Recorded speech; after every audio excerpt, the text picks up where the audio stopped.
जाओ। एक दिन मैं ले जाके कैलेंडर ही टंगता, ਤੇ ਕੈਲੰਡਰ ਟੰਗਤਾ ਤੇ ਉਸ ਦੇ ਵਿੱਚ ਜਿਹੜਾ ਮੰਥ ਸੀਗਾ ਉਹ ਵਾਲਾ ਨਹੀਂ ਟੰਗਿਆ ਜਿਹੜਾ ਚੱਲ ਰਿਹਾ ਸੀਗਾ। ਤੇ ਮੈਂ ਦੇਖਿਆ ਵੀ ਕਿੰਨੇ ਬੱਚਿਆਂ ਨੂੰ ਪਤਾ ਲੱਗਦਾ ਹੈ ਨਾ। ਤਾਂ ਉਸ ਤੋਂ ਉਹਨਾਂ ਨੂੰ ਆਬਜ਼ਰਵੇਸ਼ਨ ਮਿਲੀ। ਮਤਲਬ ਚਾਹੇ ਉਹ ਮੈਥਮੈਟਿਕਸ ਹੈ, ਚਾਹੇ ਉਹ ਸਾਇੰਸ ਹੈ, ਇਸ ਨੂੰ ਇੰਜੋਏ ਕਰਨਾ ਸਿਖਾਓ ਬੱਚਿਆਂ ਨੂੰ ਬਰਡਨ ਨਾ ਲੱਗੇ। ਤੁਸੀਂ ਇਸ ਸਿਲੇਬਸ ਨੂੰ ਇਸ ਤਰ੍ਹਾਂ ਦਾ ਬਣਾਇਆ ਹੋਇਆ, ਇੰਨੀਆਂ ਸੋਹਣੀਆਂ ਕਿਤਾਬਾਂ ਲਿਖੀਆਂ ਹੋਈਆਂ ਮੇਰੇ ਟੀਚਰ ਸਾਹਿਬਾਨ ਨੇ, ਔਰ ਆਪਣੇ ਟੀਚਰ ਸਾਹਿਬਾਨ ਜਿਹੜੇ ਮੈਂ ਇੱਥੇ ਦੇਖ ਰਿਹਾ ਉਹਨਾਂ ਨੇ ਇੰਨੇ ਅੱਛੇ ਕੰਮ ਕੀਤੇ ਹੋਏ ਆ। ਇਹ ਨਹੀਂ ਕਿ ਉਹ ਬਾਹਰੋਂ ਆਏ ਆ, ਨਹੀਂ। ਤਾਂ ਮੈਂ ਐਪਰੀਸ਼ੀਏਟ ਕਰਦਾ ਕਿ ਉਹਨਾਂ ਨੇ ਜੋ ਮਿਹਨਤ ਕੀਤੀ ਹੈ ਨਾ ਉਹ ਅੱਜ ਮਤਲਬ ਸਾਨੂੰ ਫਲ ਦੇ ਰਹੀ ਹੈ। ਤਾਂ ਦੇਖੋ ਕਿੰਨਾ ਸਾਡਾ ਸਰਕਾਰੀ ਸਕੂਲਾਂ ਦਾ ਇੰਨਾ ਮਤਲਬ ਵੀ ਪ੍ਰੈਸਟੀਜ ਬਣ ਗਿਆ ਹੋਇਆ ਹੈ ਕਿ ਹਰ ਕੋਈ ਟੀਚਰ ਆਪਣੇ ਬੱਚੇ ਨੂੰ ਸਰਕਾਰੀ ਸਕੂਲ 'ਚ ਲੈ ਕੇ ਆ ਰਿਹਾ। ਤਾਂ ਬਸ ਥੋੜੇ ਜਿਹੇ ਦਿਨ ਹੀ ਹੈ ਕਿ ਮੰਤਰੀ ਵੀ ਆਪਣੇ ਬੱਚਿਆਂ ਨੂੰ ਸਾਡੇ ਸਕੂਲਾਂ 'ਚ ਲੈ ਆਣਗੇ, ਤੁਸੀਂ ਦੇਖਦੇ ਚੱਲੋ। ਤਾਂ ਇਹ ਸਾਡੀ ਸਾਰੀ ਤੁਹਾਡੀ ਮਿਹਨਤ ਹੈ ਸਾਥੀਓ, ਜੋ ਤੁਸੀਂ ਮਿਹਨਤ ਕੀਤੀ ਹੈ ਅਜਾਈ ਨਹੀਂ ਜਾਂਦੀ ਕਦੇ ਵੀ, ਠੀਕ ਹੈ। ਤਾਂ ਹੁਣ ਮੈਂ ਤੁਹਾਡੇ ਨਾਲ ਗੱਲ ਕਰਦਾ ਕਿ ਮੈਂ ਇਸ ਬੈਲੂਨ ਨੂੰ ਇਨਫਲੇਟ ਕਰ ਰਿਹਾ ਸੀ, ਤੇ ਜਦੋਂ ਮੈਂ ਇਸ ਬੈਲੂਨ ਨੂੰ ਇਨਫਲੇਟ ਕਰ ਰਿਹਾ ਸੀ ਤਾਂ ਬੱਚਿਆਂ ਨੇ ਦੇਖਿਆ ਕਿ ਸਰ ਸ਼ਾਇਦ ਮੂੰਹ ਨਾਲ ਇਨਫਲੇਟ ਕਰਨਗੇ, ਲੇਕਿਨ ਮੈਂ ਉਹਨਾਂ ਕੋਲੇ ਡਿਵਾਈਸ ਲੈ ਕੇ ਗਿਆ ਸੀ।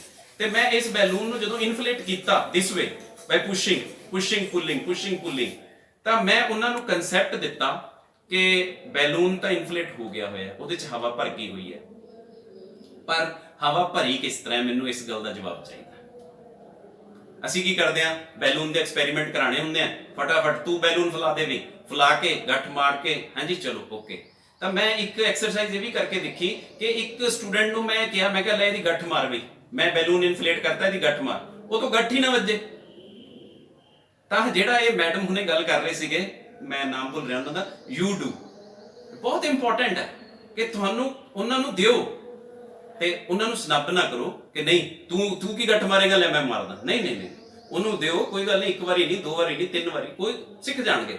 ਤਾਂ ਹਰ ਇੱਕ ਬੱਚੇ ਦੇ ਕੋਲ ਇਹ ਜਿਹੜੀ ਹੈ ਐਫਰਟ ਪਹੁੰਚਣੀ ਚਾਹੀਦੀ ਹੈ। ਜਿਸ ਤਰ੍ਹਾਂ ਆਪਾਂ ਸ਼ੇਅਰ ਕਰ ਰਹੇ ਸੀਗੇ ਉਹ ਪਲੇਨ ਵਾਲੀ ਐਕਟੀਵਿਟੀ ਹੈ ਨਾ, ਇਸ ਤਰ੍ਹਾਂ ਦੇ ਨਾਲ ਤੁਹਾਨੂੰ ਯਾਦ ਹੋਊਗਾ ਕਿ ਅਸੀਂ ਇੱਕ ਰਬੜ ਇਸ ਦੇ ਵਿੱਚ ਪਾ ਲੈਂਦੇ ਹੁੰਦੇ ਸੀ ਆਪਣੇ ਅੰਗੂਠੇ ਦੇ ਵਿੱਚ ਤੇ ਉਂਗਲੀ ਦੇ ਵਿੱਚ। ਇਸ ਤਰ੍ਹਾਂ ਰਬੜ ਪਾ ਕੇ ਤੇ ਇੱਕੋ ਕਾਗਜ਼ ਦਾ ਇਸ ਤਰ੍ਹਾਂ ਦੇ ਨਾਲ ਕੋਨੇ ਤੋਂ ਲੈ ਕੇ ਉਸ ਨੂੰ ਤਿੱਖਾ ਜਿਹਾ ਬਣਾ ਕੇ ਉਹਦੀ ਹੈ ਨਾ ਇੱਕ ਮਤਲਬ ਵੀ ਤਿੱਖੀ ਜਿਹੀ ਚੀਜ਼ ਹੈ ਨਾ, ਉਸ ਦੇ ਨਾਲ ਉਹਨੂੰ ਸ਼ੂਟ ਕਰਦੇ ਸੀਗੇ। ਤਾਂ ਜਦੋਂ ਸ਼ੂਟ ਕਰਦੇ ਸੀਗੇ ਉਸ ਨੂੰ ਤਾਂ ਉਹ ਇੰਨੀ ਦੂਰ ਤੱਕ ਜਾਂਦੀ ਸੀ। ਤਾਂ ਮੈਂ ਇਹ ਸੋਚਦਾ ਸੀਗਾ ਵੀ ਇਹ ਜਿਹੜੀ ਚੀਜ਼ਾਂ ਅਸੀਂ ਕਰਦੇ ਸੀ ਛੋਟੇ ਹੁੰਦਿਆਂ, ਇੱਕ ਉਹ ਸੀਗਾ ਸਾਡੇ ਕੋਲ ਇਸ ਤਰ੍ਹਾਂ ਖਿੱਚਦੇ ਸੀਗੇ ਤਾਂ ਉਹ ਟਰਨਿੰਗ ਲੈਂਦਾ ਸੀਗਾ। ਤਾਂ ਹੁਣ ਉਹਨਾਂ ਚੀਜ਼ਾਂ ਤੋਂ ਅੱਜ ਤੋਂ ਜਿਹੜੀਆਂ ਮੈਂ 40 ਸਾਲ ਪਹਿਲਾਂ ਸਿੱਖੀਆਂ ਸੀ, ਉਹਨਾਂ ਤੋਂ ਮੈਂ ਡੈਮੋਨਸਟ੍ਰੇਸ਼ਨਸ BSc ਤੇ MSc ਦੇ ਸਟੂਡੈਂਟਸ ਨੂੰ ਦਿੰਦਾ। ਉਹੀ ਚੀਜ਼ਾਂ ਜਿਹੜੀਆਂ ਮੇਰੇ ਅਧਿਆਪਕ ਨੇ ਕਦੇ ਮੈਨੂੰ ਕਲਾਸਰੂਮ ਦੇ ਵਿੱਚ ਅਲਾਉ ਕੀਤਾ ਸੀਗਾ ਕਿ ਤੂੰ ਆਪਣੀ ਰਬੜ ਇਸ 'ਚ ਪਾ ਕੇ ਤੇ ਇਸ ਤਰ੍ਹਾਂ ਦੇ ਨਾਲ ਹੈ ਨਾ, ਉਹ ਅਲਾਉ ਕਿਵੇਂ ਕੀਤਾ ਸੀਗਾ। ਐਜ਼ ਸੱਚ ਜਦੋਂ ਕਲਾਸ ਚੱਲਦੀ ਹੈ ਉਦੋਂ ਤਾਂ ਨਹੀਂ ਕੀਤਾ ਜਾਂਦਾ, ਲੇਕਿਨ ਜਦੋਂ ਅਸੀਂ ਪੀਅਰ ਦੇ ਵਿੱਚ ਬੈਠਦੇ ਹਾਂ, ਆਪਣੇ ਗਰੁੱਪ ਦੇ ਵਿੱਚ ਬੈਠਦੇ ਹਾਂ, ਤਾਂ ਬੱਚੇ ਕੁਛ ਨਾ ਕੁਛ ਨਵਾਂ ਕਰਦੇ ਆ, ਤਾਂ ਉਦੋਂ ਟੀਚਰ ਹੀ ਟਾਈਮ ਦੇ ਰਿਹਾ ਹੁੰਦਾ ਵੀ ਹਾਂ ਮੈਂ 5 ਮਿੰਟ ਆ ਰਿਹਾ ਤੇ ਤੁਸੀਂ ਆਹ ਜਿਹੜੀ ਚੀਜ਼ ਹੈ ਇਸ ਨੂੰ ਪ੍ਰਿਪੇਅਰ ਕਰ ਲਓ, ਹੈ ਨਾ। ਤਾਂ ਉਹਨੇ ਦੱਸਿਆ ਨਹੀਂ ਹੁੰਦਾ ਵੀ ਇਹ ਚੀਜ਼, ਲੇਕਿਨ ਬੱਚਿਆਂ ਦੇ ਵਿੱਚ ਹੁੰਦਾ ਕਿ ਮੈਂ ਇੱਕ ਚੀਜ਼ ਨਵੀਂ ਬਣਾਈ ਹੈ, ਤੇਰੇ ਨਾਲ ਸ਼ੇਅਰ ਕਰ ਲਿਆ, ਤੂੰ ਦੱਸ ਨਵੀਂ ਕੀ ਬਣਾਏਗਾ। ਤਾਂ ਮੈਨੂੰ ਯਾਦ ਹੈ ਕਿ ਇੱਕ ਤੁਹਾਡੇ ਨਾਲ ਇੱਥੇ ਹੋਰ ਐਕਟੀਵਿਟੀ ਸ਼ੇਅਰ ਕਰਾਂ ਕਿ ਮੈਂ ਬੱਚਿਆਂ ਨੂੰ ਇਹ ਕਿਹਾ ਵੀ ਤੁਸੀਂ ਕਿੰਨੇ ਸਾਲ ਦੇ ਹੋ ਗਏ ਹੋ। ਤਾਂ ਹਰ ਕੋਈ ਕਹਿੰਦਾ ਜੀ ਮੈਂ 14 ਸਾਲ ਦਾ, ਜੀ ਮੈਂ 15 ਸਾਲ ਦਾ, ਜੀ ਮੈਂ 16 ਸਾਲ ਦਾ। ਮੈਂ ਕਿਹਾ ਤੁਸੀਂ ਐਗਜ਼ੈਕਟਲੀ ਦੱਸ ਸਕਦੇ ਹੋ ਵੀ ਕਿੰਨੇ ਸਾਲ, ਕਿੰਨੇ ਮਹੀਨੇ, ਕਿੰਨੇ ਦਿਨ ਦੇ ਹੋ ਗਏ ਹੋ। ਕਹਿੰਦੇ ਨਹੀਂ ਸਰ ਇਹ ਨਹੀਂ ਦੱਸ। ਲੇਕਿਨ ਅੱਜ ਹਰ ਫਾਰਮ ਦੇ ਵਿੱਚ ਟਿਲ ਡੇਟ ਇਹ ਪੁੱਛਿਆ ਜਾਂਦਾ ਵੀ ਤੁਸੀਂ ਕਿੰਨੇ ਸਾਲ, ਕਿੰਨੇ ਮਹੀਨੇ, ਕਿੰਨੇ ਦਿਨ। ਤੇ ਇਹ ਮੈਂ ਕੁਐਸਚਨ ਦਿੱਤਾ ਹੀ ਸੀਗਾ ਔਰ ਕਲਾਸਰੂਮ ਦੇ ਵਿੱਚੋਂ ਮੇਰੇ ਕੋਲ ਕੁਐਸਚਨ ਆ ਗਿਆ ਇੱਕ ਹੋਰ, ਸਰ ਤੁਸੀਂ ਇਹ ਤਾਂ ਦੱਸਤਾ ਕਿੰਨੇ ਸਾਲ, ਕਿੰਨੇ ਮਹੀਨੇ, ਕਿੰਨੇ ਦਿਨ ਦੇ ਹੋ ਗਏ, ਕੀ ਤੁਸੀਂ ਮੈਨੂੰ ਇਹ ਵੀ ਦੱਸ ਸਕਦੇ ਹੋ ਵੀ ਮੈਂ ਕਿੰਨੇ ਘੰਟੇ, ਕਿੰਨੇ ਮਿੰਟ ਤੇ ਕਿੰਨੇ ਸਕਿੰਟ ਦਾ ਹੋ ਗਿਆ। ਸਟੂਡੈਂਟ ਦਾ ਕੁਐਸਚਨ ਸੀ ਇਹ ਮੈਨੂੰ। ਤਾਂ ਆਈ ਐਪਰੀਸ਼ੀਏਟ ਕਿ ਇੰਨਾ ਮਜ਼ਾ ਆਉਂਦਾ ਉਸ ਕਲਾਸ ਦੇ ਵਿੱਚ। ਉਹ ਫਿਰ ਮੈਂ ਉਸੇ ਵਕਤ, ਮੈਂ ਵੀ ਨਹੀਂ ਪਹਿਲਾਂ ਇੱਕ ਕਦੇ ਕਿਸੇ ਨੂੰ ਕੱਢ ਕੇ ਦਿਖਾਏ ਸੀਗੇ ਘੰਟੇ, ਮਿੰਟ ਤੇ ਸਕਿੰਟ, ਲੇਕਿਨ ਉਸੇ ਵਕਤ ਜਦੋਂ ਹੀ ਮੈਂ ਉਹਨਾਂ ਨੂੰ ਕੈਰੀ ਫਾਰਵਰਡ ਵਾਲੇ ਦਿਖਾ ਰਿਹਾ ਸੀਗਾ ਤੇ ਉਸੇ ਵਕਤ ਉਹਨਾਂ ਨੂੰ ਕਰਕੇ ਦਿਖਾਇਆ ਤੇ ਘੰਟੇ, ਮਿੰਟ, ਸਕਿੰਟ ਵੀ ਕੱਢਤੇ। ਔਰ ਮੈਨੂੰ ਵੀ ਕਿੰਨੀ ਖੁਸ਼ੀ ਹੋਈ, ਮੈਂ ਵੀ ਪਹਿਲੀ ਵਾਰੀ ਕਰ ਰਿਹਾ ਸੀਗਾ ਉਹ, ਤੇ ਮੈਨੂੰ ਕੁਐਸਚਨ ਆਇਆ ਸੀਗਾ ਤੇ ਮੈਂ ਉਸ ਕੁਐਸਚਨ ਨੂੰ ਸੋਲਵ ਕਰ ਰਿਹਾ ਸੀਗਾ। ਤੇ ਟੀਚਰ ਦੇ ਕੋਲ ਜਿਹੜਾ ਕੁਐਸਚਨ ਆਉਂਦਾ ਹੈ, ਉਹ ਕੁਐਸਚਨ ਹੀ ਉਹਦੀ ਜ਼ਿੰਦਗੀ ਦੇ ਵਿੱਚ ਇੱਕ ਅਹਿਮ ਕੰਮ ਕਰ ਜਾਂਦਾ ਹੈ। ਤੇ ਇਸ ਲਈ ਸਟੂਡੈਂਟਸ ਨੂੰ ਕੁਐਸਚਨਿੰਗ ਕਰਨ ਦੇ ਲਈ ਆਪਾਂ ਵੱਧ ਤੋਂ ਵੱਧ ਮੋਟੀਵੇਟ ਕਰੀਏ। ਤਾਂ ਜਦੋਂ ਉਹਨਾਂ ਨੂੰ ਮੈਂ ਪੁੱਛਿਆ ਵੀ ਇਹ ਪੰਪ ਜਿਹੜਾ ਵਰਕ ਕਿਵੇਂ ਕਰਦਾ, ਕਹਿੰਦੇ ਸਰ ਵੀ ਡੋਂਟ ਨੋ। ਤਾਂ ਕਿੱਦਾਂ ਤੁਸੀਂ ਜਾਣੋਗੇ ਇਸ ਨੂੰ ਕਿਵੇਂ ਕੰਮ ਕਰਦਾ ਹੈ। ਮੈਂ ਕਿਹਾ ਇਸ ਨੂੰ ਖੋਲ ਲਓ। ਕੁਝ ਬੱਚਿਆਂ ਦੇ ਮਨ 'ਚ ਹੁੰਦਾ ਖਰਾਬ ਹੋ ਜਾਊਗਾ, ਮੈਂ ਕਿਹਾ ਨਹੀਂ, ਕੁਝ ਖਰਾਬ ਨਹੀਂ ਹੋਣਾ ਹੈ, ਖੋਲੋ, ਡੋਂਟ ਵਰੀ। ਹੁਣ ਇਸ ਦੇ ਵਿੱਚ ਦੇਖੋ ਕੀ ਹੈ, ਹੁਣ ਇਸ ਦੇ ਪਿੱਛੇ ਦੇਖੋ ਕੀ ਹੈ। ਸਰ ਹੋਲਸ ਹੈ। ਇਹ ਹੋਲਸ ਕਿਉਂ ਹੈ ਬੱਚੇ, ਇਹਦਾ ਪਿਸਟਨ ਕਿਸ ਤਰ੍ਹਾਂ ਬਣਿਆ ਹੋਇਆ ਹੈ, ਹੋਰ ਇਸ ਦੇ ਵਿੱਚ ਕੀ ਮੈਕੈਨਿਜ਼ਮ ਹੈ, ਇਹ ਕੰਮ ਕਿਸ ਤਰ੍ਹਾਂ ਕਰਦਾ ਹੈ, ਇਸ ਨੂੰ ਅੱਗੇ ਪਿੱਛੇ ਕਿਉਂ ਕਰਨਾ ਪੈਂਦਾ ਹੈ, ਇਸ ਦੇ ਵਿੱਚੋਂ 에ਅਰ ਜਿਹੜੀ ਹੈ ਬਾਹਰ ਕਿਵੇਂ ਆਉਂਦੀ ਹੈ, ਕੀ ਉਸ 'ਚ ਪ੍ਰੈਸ਼ਰ ਬਾਹਰਲੀ 에ਅਰ ਨਾਲੋਂ ਜ਼ਿਆਦਾ ਹੁੰਦਾ ਹੈ ਕਿ ਘੱਟ ਹੁੰਦਾ ਹੈ, ਮਤਲਬ ਕਿਸ ਤਰ੍ਹਾਂ ਇਨਫਲੇਸ਼ਨ ਹੋਈ, ਬੈਲੂਨ ਹੈ ਜਿਹੜਾ ਕਿਸ ਤਰ੍ਹਾਂ ਦੇ ਨਾਲ ਇਨਫਲੇਟ ਹੋ ਗਿਆ। ਤੇ ਵੈਸੇ ਤਾਂ ਉਹਨਾਂ ਨੂੰ ਪੁੱਛਿਆ ਜਾ ਸਕਦਾ ਵੀ ਬੈਲੂਨ ਪਏ ਆ, ਹਵਾ ਵੀ ਹੈਗੀ ਹੈ, ਤੇ ਆਪਣੇ ਆਪ ਕਿਉਂ ਨਹੀਂ ਫੁੱਲ ਜਾਂਦੇ। ਤਾਂ ਇਹ ਜੇ ਕੁਐਸਚਨ ਹੈ ਜਿਹੜੇ ਉਹਨਾਂ ਨੂੰ ਪ੍ਰਪੇਅਰ ਕਰਦੇ ਆ, ਉਹਨਾਂ ਦੇ ਬ੍ਰੇਨ ਦੇ ਵਿੱਚ ਮਤਲਬ ਐਕਟਿਵਨੈਸ ਲਿਆਉਂਦੇ ਆ ਕਿ ਹਾਂ, ਔਰ ਉਹਨਾਂ ਦੇ ਵਿੱਚ ਜਿਹੜਾ ਹੈਗਾ ਬਹੁਤ ਜ਼ਿਆਦਾ ਧਿਆਨ ਹੋ ਜਾਂਦਾ ਕਲਾਸਰੂਮ ਦੇ ਵਿੱਚ। ਆਈ ਹੋਪ ਸੋ ਕੋਈ ਮੇਰੇ ਨਾਲ ਨਹੀਂ ਐਗਰੀ ਕਰੂਗਾ ਤਾਂ ਉਹ ਮੇਰੇ ਨਾਲ ਡਿਸਕਸ਼ਨ ਕਰ ਸਕਦਾ ਹੈ ਐਨੀ ਟਾਈਮ। ਤਾਂ ਹੁਣ ਇਸ ਬੈਲੂਨ ਦੇ ਵਿੱਚ ਜਦੋਂ ਅਸੀਂ 에ਅਰ ਭਰਤੀ ਹੋਈ ਹੈ ਤੇ ਉਸ ਨੂੰ ਅਸੀਂ ਇੱਕ ਨੋਟ ਲਗਾ ਦਿੱਤੀ ਹੋਈ ਹੈ, ਤੇ ਉਸ ਨੋਟ ਲਗਾਉਣ ਤੋਂ ਬਾਅਦ ਅਸੀਂ ਉਹਨਾਂ ਨੂੰ ਪੁੱਛਦੇ ਹਾਂ ਕਿ when I have given the note to this one, ਤਾਂ ਤੁਸੀਂ ਕੀ ਆਬਜ਼ਰਵ ਕੀਤਾ ਕਿ ਇਸ ਬੈਲੂਨ ਦੇ ਵਿੱਚੋਂ ਆਰ-ਪਾਰ ਤੁਸੀਂ ਦੇ ਸਕਦੇ ਹੋ ਸਰ ਸਮਥਿੰਗ। ਤਾਂ ਹੁਣ ਤੁਸੀਂ ਕੀ ਦੇਖ ਰਹੇ ਹੋ ਇਸ ਦੇ ਆਰ-ਪਾਰ? ਸਰ ਕੁਝ ਧੁੰਦਲਾ ਜਿਹਾ ਨਜ਼ਰ ਆ ਰਿਹਾ। ਤਾਂ ਉੱਥੋਂ ਟਰਾਂਸਪੇਰੈਂਟ, ਓਪੇਕ, ਟਰਾਂਸਲੂਸੈਂਟ, ਸਿੰਪਲ ਐਕਟੀਵਿਟੀਜ਼। ਉਸ ਤੋਂ ਬਾਅਦ ਅੱਗੇ ਹੋਰ ਵੱਡੀਆਂ ਐਕਟੀਵਿਟੀਜ਼ ਲੈ ਕੇ ਜਾਣੀਆਂ, ਉਹਨਾਂ ਨੂੰ ਅਸੀਂ ਪੁੱਛ ਲੈਂਦੇ ਆ ਕਿ ਇਹ ਮੇਰੇ ਹੱਥ ਨਾਲ ਸਟਿਕ ਨਹੀਂ ਕਰ ਰਿਹਾ, ਹੁਣ ਸਟਿਕ ਕਰ ਗਿਆ, ਹੁਣ ਸਟਿਕ ਨਹੀਂ ਕਰ ਰਿਹਾ ਸੀਗਾ, ਹੁਣ ਸਟਿਕ ਕਰ ਗਿਆ। ਕਿਉਂ? ਕਿਉਂਕਿ ਜਦੋਂ ਹੀ ਮੈਂ ਇਸ ਨੂੰ ਦਿਸ ਵੇ ਇੱਕ ਵਾਰੀ ਰਬ ਕਰ ਦਿੰਦਾ ਤਾਂ ਸਟਿਕ ਕਰ ਜਾਂਦਾ। ਫਿਰ ਉਹਨਾਂ ਨੂੰ ਚਾਰजेस ਤੱਕ ਲੈ ਜਾਂਦੇ ਆ ਕਿ ਚਾਰजेस ਕਿਹੜੇ ਕਿਹੜੇ ਹੁੰਦੇ ਆ, ਅਟਰੈਕਸ਼ਨ ਦਿਖਾਤੀ, ਫਿਰ ਉਹਨਾਂ ਨੂੰ ਰਿਪਲਸ਼ਨ ਦਿਖਾ ਦਿਓ, ਫਿਰ ਉਹਨਾਂ ਨੂੰ ਮੋਟੀਵੇਟ ਕਰੀਏ ਕਿ ਇਹ ਜਿਹੜੀਆਂ ਚੀਜ਼ਾਂ ਹੈਗੀਆਂ ਇਹ ਅਸੀਂ ਖੁਦ ਹੀ ਬਣਾ ਲੈਣੀਆਂ। ਐਕਸਪੈਰੀਮੈਂਟ ਹੈ ਜਿਹੜੇ ਕਿਤੇ ਮਤਲਬ ਵੀ ਆਪਰੇਟਸ ਲੈਣ ਜਾਣ ਦੀ ਲੋੜ ਨਹੀਂ, ਇਰੇਜ਼ਰ ਤੁਹਾਡੇ ਕੋਲ ਹੈ, ਜਿਹੜਾ ਰੀਫਿਲ ਹੈ ਯੂਜ਼ਡ ਹੈ ਜਾਂ ਹੈ ਨਾ, ਉਸ ਨੂੰ ਤੁਸੀਂ ਇਰੇਜ਼ਰ ਦੇ ਵਿੱਚ ਫਿੱਟ ਕਰ ਲਓ। ਇੱਕ ਸਟ੍ਰॉ ਲੈ ਲਿਆ ਹੋਇਆ, ਇੱਕ ਸਟ੍ਰॉ ਦੇ ਵਿੱਚ ਪਿੰਨ ਪਾ ਲਈ ਹੋਈ ਆ, ਉਸ ਪਿੰਨ ਨੂੰ ਇਹਦਾ ਪੈਵਟ ਬਣਾ ਕੇ ਤੇ ਇਸ ਦੇ ਵਿੱਚ ਜਿਹੜਾ ਹੈਗਾ ਰੀਫਿਲ ਲਿੱਤਾ ਉਹਦੇ ਵਿੱਚ ਪਾ ਲਿਆ ਹੋਇਆ। ਤਾਂ ਹੁਣ ਤੁਸੀਂ ਦੇਖ ਸਕਦੇ ਹੋ ਕਿ ਇਸ ਦੇ ਵਿੱਚ ਜਿੱਥੇ ਮੈਂ ਤੁਹਾਨੂੰ ਅਟਰੈਕਸ਼ਨ ਦਿਖਾਈ ਸੀ, ਤਾਂ ਹੁਣ ਇੱਥੇ ਰਿਪਲਸ਼ਨ ਦਿਖਾ ਦੂੰਗਾ ਤੁਹਾਨੂੰ। ਇਹ ਦੇਖੋ,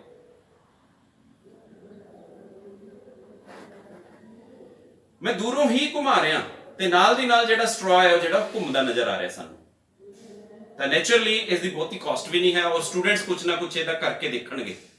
ਤਾਂ ਮੈਨੂੰ ਯਾਦ ਆ ਰਹੀ ਹੈ ਇੱਕ ਹੋਰ 7th ਕਲਾਸ ਦੀ ਗੱਲ ਤੁਹਾਡੇ ਨਾਲ ਸ਼ੇਅਰ ਕਰਾਂ, ਕਿਉਂਕਿ ਤੁਸੀਂ ਸਾਰੇ ਬੜੇ ਹੀ ਇੰਟੈਲੀਜੈਂਟ ਟੀਚਰਸ ਹੋ ਔਰ ਮੇਰੀ ਗੱਲ ਨੂੰ ਛੇਤੀ ਫੋਲੋ ਕਰ ਰਹੇ ਹੋ ਜਿੰਨਾ ਕੁ ਸਮਾਂ ਮੈਨੂੰ ਮਿਲਿਆ, ਤੇ ਉਸ ਹਿਸਾਬ ਨਾਲ ਮੈਂ ਸਟੂਡੈਂਟਸ ਨੂੰ ਇੱਕ ਦਿਨ ਸੈਂਟਰੀਪੀਟਲ ਫੋਰਸ, ਸੈਂਟਰੀਫਿਊਗਲ ਫੋਰਸ ਦੀਆਂ ਗੱਲਾਂ ਕਰ ਰਿਹਾ ਸੀਗਾ, ਤੇ ਮੈਂ ਉਹਨਾਂ ਦੇ ਕੋਲ ਲੈ ਕੇ ਗਿਆ ਇੱਕ ਐਕਸਪੈਰੀਮੈਂਟ, ਤੇ ਉਸ ਐਕਸਪੈਰੀਮੈਂਟ ਨੂੰ ਮੈਂ ਬਣਾਇਆ ਹੋਇਆ ਸੀਗਾ ਇੱਕ ਸਿੰਪਲ ਵੇਟਸ ਲੈ ਕੇ, ਤੇ ਉਸ ਨੂੰ ਮੈਂ ਮੂਵ ਕਰਕੇ ਉਹਨਾਂ ਨੂੰ ਦਿਖਾ ਰਿਹਾ ਸੀਗਾ ਕਿ ਹਲਕੀਆਂ ਚੀਜ਼ਾਂ ਭਾਰੀਆਂ ਚੀਜ਼ਾਂ ਨੂੰ ਕਿਵੇਂ ਖਿੱਚ ਲੈਂਦੀਆਂ, ਤੇ ਰੇਡੀਅਸ ਕੀ ਹੁੰਦਾ ਹੈ, ਸੈਂਟਰ ਕੀ ਹੁੰਦਾ ਹੈ, ਸੈਂਟਰੀਪੀਟਲ ਫੋਰਸ ਕਿਵੇਂ ਕੰਮ ਕਰਦੀ ਹੈ, ਸੈਂਟਰੀਫਿਊਗਲ ਫੋਰਸ ਕਿਵੇਂ ਕੰਮ ਕਰਦੀ ਹੈ। ਤਾਂ 7th ਕਲਾਸ ਦੇ ਵਿੱਚ ਮੈਂ ਉਹਨਾਂ ਨੂੰ ਇਹ ਕਨਸੈਪਟ ਕਲੀਅਰ ਕਰ ਰਿਹਾ ਸੀਗਾ। ਤਾਂ ਮੈਂ ਉਹਨਾਂ ਨੂੰ ਇੱਕ ਟਾਸਕ ਦਿੱਤਾ, ਨੈਕਸਟ ਮਤਲਬ 5ਵਾਂ ਪੀਰੀਅਡ ਸੀਗਾ ਤੇ ਉਸ ਤੋਂ ਬਾਅਦ ਰਿਸੈਸ ਸੀਗੀ। ਮੈਂ ਕਿਹਾ ਬੇਟੇ ਆਹ ਜਿਹੜੀ ਚੀਜ਼ ਮੈਂ ਬਣਾਈ ਹੈ ਨਾ, ਹੁਣ ਤੁਸੀਂ ਰਿਸੈਸ ਦੇ ਵਿੱਚ ਖਾਣਾ ਖਾਣ ਤੋਂ ਬਾਅਦ ਇਹ ਚੀਜ਼ ਬਣਾ ਕੇ ਲਿਆਓ, ਜਿੱਥੋਂ ਮਰਜ਼ੀ ਬਣਾ ਕੇ ਲਿਆਓ। ਤਾਂ ਤੁਸੀਂ ਸੱਚ ਜਾਣੋ ਉਸ ਕਲਾਸ ਦੇ ਵਿੱਚ 33 ਬੱਚੇ ਸੀਗੇ ਉਸ ਦਿਨ, ਉਸ 33 ਬੱਚਿਆਂ ਦੇ ਵਿੱਚੋਂ 10 ਬੱਚੇ ਉਹ ਉਸੇ ਰਿਸੈਸ ਦੇ ਵਿੱਚ ਬਣਾ ਕੇ ਲਿਆਏ ਸੀਗੇ, ਹੋਰ ਅਲੱਗ-ਅਲੱਗ ਤਰੀਕੇ ਦੇ ਨਾਲ। ਮੈਂ ਕਿਹਾ ਬੇਟੇ ਤੁਸੀਂ ਕਿਵੇਂ ਦਿਮਾਗ, ਸਰ ਸਾਡੇ ਦਿਮਾਗ 'ਚ ਆ ਗਿਆ ਕਿ ਤੁਸੀਂ ਜਿਹੜੇ ਵੇਟਸ ਲਾਏ ਸੀ ਉਹਦੀ ਜਗ੍ਹਾ ਅਸੀਂ ਰੋੜਾ ਲੈ ਲਿਆ। ਮੈਂ ਕਿਹਾ ਤੁਹਾਨੂੰ ਧਾਗਾ ਜਾਂ ਰੱਸੀ ਕਿੱਥੋਂ ਮਿਲੀ, ਤੁਸੀਂ ਕਿਹੜਾ ਕੋਈ ਰੀਲ ਲੈ ਕੇ ਬੈਠੇ ਸੀਗੇ। ਤਾਂ ਉਹ ਕਹਿੰਦੇ ਜੀ ਇੱਥੇ ਜਿਹੜੇ ਆਪਣਾ ਟਾਟ ਸੀ ਨਾ ਜੀ, ਟਾਟ ਦੇ ਵਿੱਚੋਂ ਕੁਝ ਧਾਗੇ ਦੇ ਨਿਕਲੇ ਹੋਏ ਸੀ, ਅਸੀਂ ਉੱਥੇ ਕੱਢ ਲਏ। ਇੱਕ ਕਹਿੰਦਾ ਜੀ ਉਹ ਬਾਹਰ ਜੂਟ ਵਾਲਾ ਪਿਆ ਸੀਗਾ ਥੈਲਾ, ਇੱਕ ਕਹਿੰਦਾ ਜੀ ਉਹ ਪਲਾਸਟਿਕ ਵਾਲਾ ਥੈਲਾ ਖਾਦ ਵਾਲਾ ਕਿਸੇ ਨੇ ਸਿੱਟਿਆ ਸੀ, ਮੈਂ ਉਹਦੇ ਚੋਂ ਕੱਢ ਲਿਆ ਜੀ, ਉਹਦੇ 'ਚ ਗੱਠ ਮਾਰ ਕੇ ਬਣਾ ਲਿਆ। ਮਤਲਬ ਦਿਸ ਵੇ ਦੇ ਕੈਨ ਡੂ, ਬਣਾ ਸਕਦੇ ਹੋ ਬੜੀਆਂ ਚੀਜ਼ਾਂ, ਲੇਕਿਨ ਅਸੀਂ ਉਹਨਾਂ ਨੂੰ ਸਮਾਂ ਦਈਏ। ਉਹੀ ਸਮਾਂ ਜਿਹੜਾ 10 ਮਿੰਟ ਦਾ, ਮੈਂ ਤੁਹਾਡੇ ਨਾਲ ਫੇਰ ਉਹੀ ਗੱਲ ਸ਼ੇਅਰ ਕਰਦਾ ਕਿ ਉਹ 10-10 ਮਿੰਟ ਜਿਹੜੇ ਤੁਸੀਂ ਹਰ ਇੱਕ ਲੈਸਨ ਦੇ ਵਿੱਚ ਜੋੜਿਆ, ਮੈਂ ਤਾਂ ਬਹੁਤ ਹੀ ਜ਼ਿਆਦਾ ਐਪਰੀਸ਼ੀਏਟ ਕਰਦਾ ਇਸ ਗੱਲ ਨੂੰ ਕਿ ਮਜ਼ੇਦਾਰ ਚੀਜ਼ ਹੈ ਕਿ ਜੇ ਤੁਸੀਂ ਉਹਨਾਂ ਨੂੰ 10 ਮਿੰਟ ਦੇ ਕੇ ਉਹਨਾਂ ਤੋਂ ਕੁਐਸਚਨਿੰਗ ਲੈਂਦੇ ਹੋ ਕਿ ਹਾਂ ਟੀਚਰ ਇਹ ਕਿੱਦਾਂ ਹੋਏਗਾ, ਉਹ ਬੱਚਾ ਜਦੋਂ ਪੁੱਛਦਾ ਹੈ ਨਾ ਸਾਨੂੰ ਕਿ ਟੀਚਰ ਇਹ ਕਿੱਦਾਂ ਹੋਏਗਾ, ਤਾਂ ਮੈਨੂੰ ਇੱਥੇ ਗੱਲ ਯਾਦ ਆ ਰਹੀ ਹੈ ਕਿ ਆ ਗੋਲਡ ਲੀਫ ਇਲੈਕਟ੍ਰੋਸਕੋਪ ਮੈਂ MSc ਦੇ ਸਟੂਡੈਂਟਸ ਨੂੰ ਦਿਖਾਇਆ, ਤਾਂ ਉਹ ਕਹਿੰਦੇ ਸਰ ਪੜ੍ਹਿਆ ਬਹੁਤ ਵਾਰੀ ਸੀ ਪਰ ਦੇਖ ਅੱਜ ਰਹੇ ਹਾਂ। ਹੁਣ ਦੇਖੋ ਸਾਡੇ ਦੇਸ਼ ਦੀ ਤਰਾਸਦੀ ਕੀ ਹੈ ਕਿ ਇਹ ਜਿਹੜਾ ਗੋਲਡ ਲੀਫ ਇਲੈਕਟ੍ਰੋਸਕੋਪ ਹੈ, ਜੇ ਅਸੀਂ ਉਹਨਾਂ ਤੱਕ ਨਹੀਂ ਪਹੁੰਚਾ ਸਕੇ ਤਾਂ ਇਹ ਕਿਸ ਦੀ ਆਪਾਂ ਮੰਨਾਂਗੇ ਘਾਟ। ਤਾਂ ਇਸ ਕਰਕੇ ਸਾਨੂੰ ਇਹ ਸੋਚਣਾ ਪਊਗਾ ਕਿ ਇਹ ਜਿਹੜੀਆਂ ਚੀਜ਼ਾਂ ਹੈਗੀਆਂ ਛੋਟੀਆਂ ਛੋਟੀਆਂ, ਇਹਨਾਂ ਦੀ ਵਰਕਿੰਗ, ਫਿਰ ਕਿਸ ਤਰ੍ਹਾਂ ਇਹ ਵਰਕ ਕਰਦਾ ਹੈ, ਇਹਦੇ ਲੀਵਸ ਖੁੱਲਦੇ ਕਿਉਂ ਹੈ, ਇਹ ਨੇੜੇ ਕਿਉਂ ਨਹੀਂ ਆਉਂਦੇ, ਜੇ ਨੇੜੇ ਆਣਗੇ ਤਾਂ ਉਹਦੇ ਲਈ ਕੀ ਕੰਡੀਸ਼ਨ ਹੋਊਗੀ, ਨੇੜੇ ਵੀ ਲਿਆ ਸਕਦੇ ਆ, ਇਹ ਗੋਲਡ ਲੀਫ ਹੀ ਕਿਉਂ ਕਿਹਾ ਜਾਂਦਾ ਹੈ, ਗੋਲਡ ਲੀਫ ਦੀ ਜਗ੍ਹਾ ਮੈਂ ਪੇਪਰ ਸਟ੍ਰਿਪਸ ਲਾ ਲਾਂ ਜਾਂ ਐਲੂਮੀਨੀਅਮ ਫਾਇਲ ਲਾ ਲਾਂ, ਫਿਰ ਕੀ ਕੰਮ ਕਰਦਾ ਨਹੀਂ ਕਰਦਾ, ਕੀ ਮੈਂ ਇਸ ਨੂੰ ਬੋਟਲ 'ਚ ਬਣਾ ਸਕਦਾ ਕਿ ਨਹੀਂ ਬਣਾ ਸਕਦਾ। ਸੋ ਦਿਸ ਵੇ ਛੋਟੀਆਂ ਛੋਟੀਆਂ ਚੀਜ਼ਾਂ ਉਹਨਾਂ ਨੂੰ ਦੇਣੀਆਂ ਆਪਾਂ ਨੇ ਕਰਨ ਦੇ ਲਈ, ਔਰ ਐਸੇ ਉਹ ਗਜਬ ਦੇ ਕਾਰਨਾਮੇ ਕਰਦੇ ਆ ਕਿ ਤੁਸੀਂ ਹੈਰਾਨ ਹੋ ਜਾਓਗੇ ਕਿ ਵਾਕਈ ਮਜ਼ਾ ਆ ਜਾਂਦਾ ਹੈ ਕਿ ਉਹ ਕਹਿੰਦੇ ਵੀ ਅਸੀਂ ਇੰਨਾ ਕੁਝ ਕਰਦੇ ਹਾਂ। ਤਾਂ ਹੁਣ ਜਿੱਥੇ ਗੋਲਡ ਲੀਫ ਇਲੈਕਟ੍ਰੋਸਕੋਪ ਦੀ ਵਰਕਿੰਗ ਹੈ ਨਾ, ਇਹ ਤੁਸੀਂ ਸਾਰਿਆਂ ਨੇ ਦੇਖੀ ਹੋਈ ਹੈ ਤੇ ਮੈਂ ਤੁਹਾਡੇ ਨਾਲ ਸ਼ੇਅਰ ਵੀ ਕਰਦਾ ਕਿ ਇਸ ਦੇ ਜਿਹੜੇ ਲੀਵਸ ਹੈ ਉਹ ਓਪਨ ਕਰ ਰਹੇ, ਦੇਖੋ ਓਪਨ ਕਰ ਰਹੇ, ਲੇਕਿਨ ਇਹ ਹੁਣ ਪੁਰਾਣਾ ਚੱਲਿਆ ਆ ਰਿਹਾ।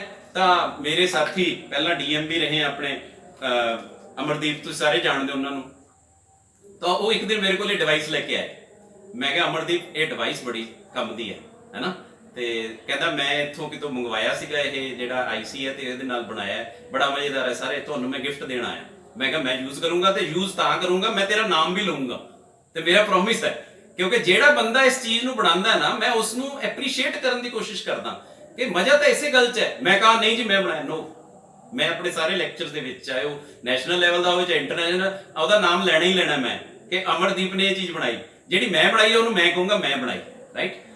ਤਾਂ ਦੇਖੋ ਤੁਸੀਂ, ਦਿਸ ਇਜ਼ ਆਰ ਡਿਜੀਟਲ ਇਲੈਕਟ੍ਰੋਸਕੋਪ।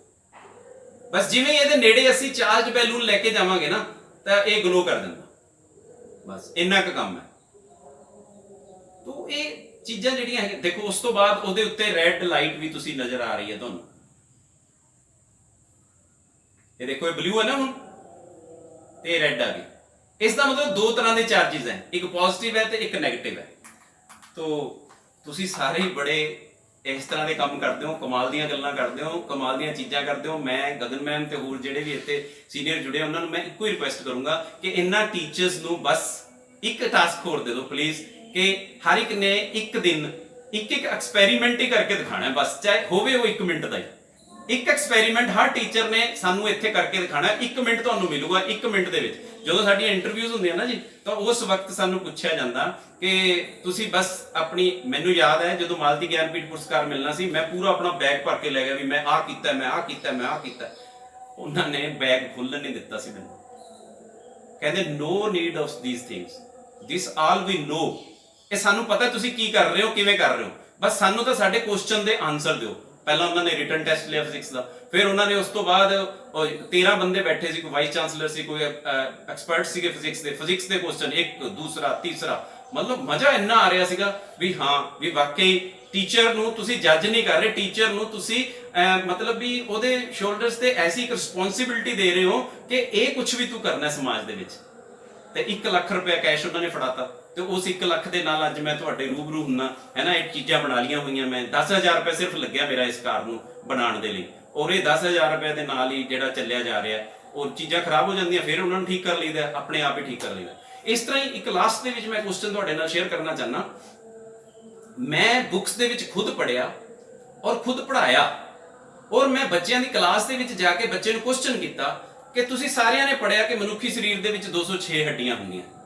ਕਹਿੰਦੇ ਹਾਂਜੀ ਬਿਲਕੁਲ ਠੀਕ ਹੈ। ਕੁਝ ਬੱਚੇ ਫਿਰ ਤੇਜ਼ ਹੁੰਦੇ ਆ, ਕਹਿੰਦੇ ਸਰ ਇਹ 310 ਵੀ ਹੁੰਦੀਆਂ ਜਦੋਂ ਅਸੀਂ ਛੋਟੇ ਹੁੰਦੇ ਆ, ਤਾਂ ਫਿਰ ਉਸ ਤੋਂ ਬਾਅਦ ਜਿਹੜੀਆਂ ਇਹ ਮਰਜ ਹੋ ਜਾਂਦੀਆਂ 200। ਮੈਂ ਕਿਹਾ ਓਕੇ, ਆਈ ਐਗਰੀ।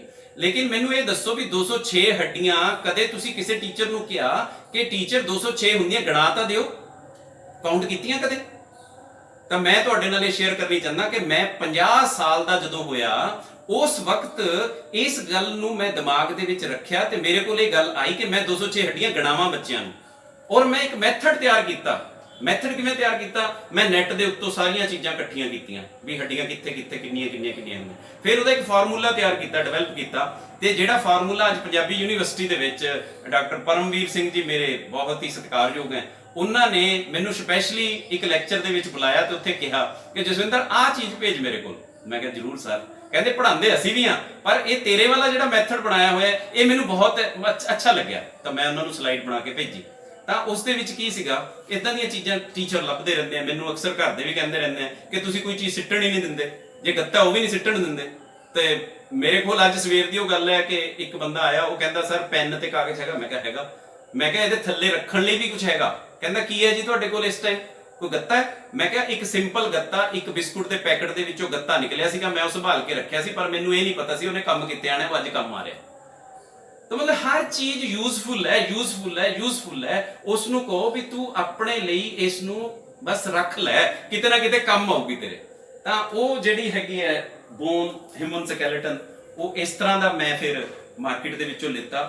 ਤਾਂ ਉਹ ਮਾਰਕੀਟ ਦੇ ਵਿੱਚੋਂ ਲੈ ਕੇ ਇਸ ਦੇ ਵਿੱਚ ਕਿੰਨੇ ਜੁਆਇੰਟਸ ਹੁੰਦੇ ਆ, ਕਿੰਨੀਆਂ ਤੁਹਾਡੇ ਇਹ ਬੋਨਸ ਹੈ, ਉਹਨਾਂ ਨੂੰ ਕਾਊਂਟ ਕਰਾਉਣ ਦੇ ਲਈ ਇੱਕ ਸਿੰਪਲ ਜਿਹਾ ਮੈਥਡ ਤੁਸੀਂ ਸਾਰਿਆਂ ਨੇ ਸੁਣਿਆ ਹੀ ਹੋਊਗਾ ਪਹਿਲਾਂ, ਪਰ ਫਿਰ ਵੀ ਮੈਂ ਤੁਹਾਨੂੰ ਟੱਚ ਕਰ ਦਿੰਦਾ। 26 27 28 ਦਾ ਓਨਲੀ ਫਾਰਮੂਲਾ ਇਜ਼ 26 27 28 26 27 28। ਤਾਂ 26 26 ਹੱਡੀਆਂ ਜਿਹੜੀਆਂ ਹੈਗੀਆਂ ਪੈਰ ਦੇ ਵਿੱਚ, ਇੱਕ ਪੈਰ 'ਚ 26 ਹੋਇਆ ਕਰਦੀਆਂ, ਦੂਜੇ 'ਚ ਵੀ 26, ਹੱਥ ਦੇ ਵਿੱਚ 27 ਹੋਇਆ ਕਰਦੀਆਂ ਵਿਦ ਰਿਸਟ, ਇਹਦੇ ਵਿੱਚ ਵੀ 27। ਤਾਂ ਉੱਪਰ ਵਾਲਾ ਜਿਹੜਾ ਪੋਰਸ਼ਨ ਹੈ, ਇਹ ਵਾਲਾ ਉੱਪਰ ਵਾਲਾ, ਤਾਂ ਇਸ ਦੇ ਵਿੱਚ 28 ਹੋਇਆ ਕਰਦੀਆਂ।